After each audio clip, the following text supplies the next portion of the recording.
Once upon a time, on the shores of Lake Victoria, lived a fella named Ssebabi. Money seemed to vanish from his hands faster than morning mist. His 3 children, Namulando, Nalongo, and Kimbugwe, were his sunshine. Their laughter filled their home with a warmth like the midday Ugandan sun. One sticky afternoon, a rumor slithered into town like a sly snake. It spoke of a powerful witch doctor hidden deep within the shadowy Mabira forest.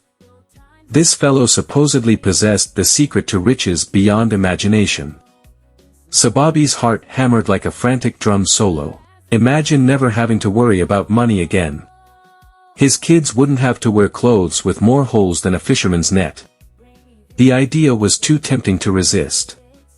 So, blinded by this dream, Ssebabi embarked on a perilous adventure into the heart of that spooky forest. Days bled into weeks as he hacked through bushes thicker than his grandma's tails. Finally, he stumbled upon a clearing bathed in an eerie green light.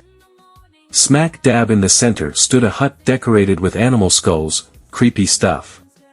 Inside resided the witch doctor, a bony old man with eyes that glowed like fireflies. Ssebabi poured out his desires for wealth, his voice trembling like a leaf in the wind. The witch doctor listened intently, a sly grin splitting his face wider than a crocodile's yawn. "Wealth you can have," he rasped, his voice like twigs snapping underfoot, "but there is a hefty price." He then revealed a twisted ritual. Ssebabi had to pound his own children into the earth, a sacrifice to the gods of riches. Ssebabi's head swam.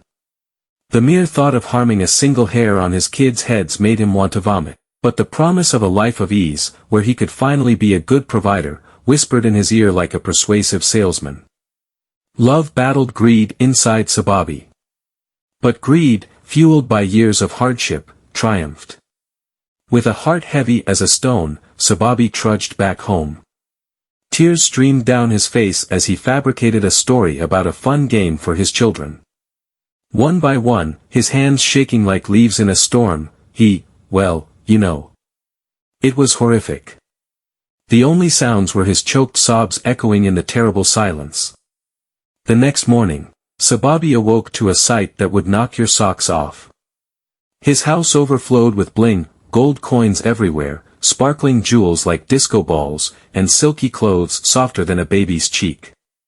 But winning felt more like getting a participation trophy. The once joyful home felt empty and cold. His children's laughter, their games, all gone, replaced by a hollowness that gnawed at him from the inside. Oh, and the witch doctor threw in one final, bizarre rule: never, ever get involved with a woman again, or love and happiness will vanish. Ssebabi, racked with guilt and ostracized by the villagers who knew of his deed, lived alone surrounded by his riches. His money became a constant reminder of his terrible choice, a heavy weight on his shoulders forever.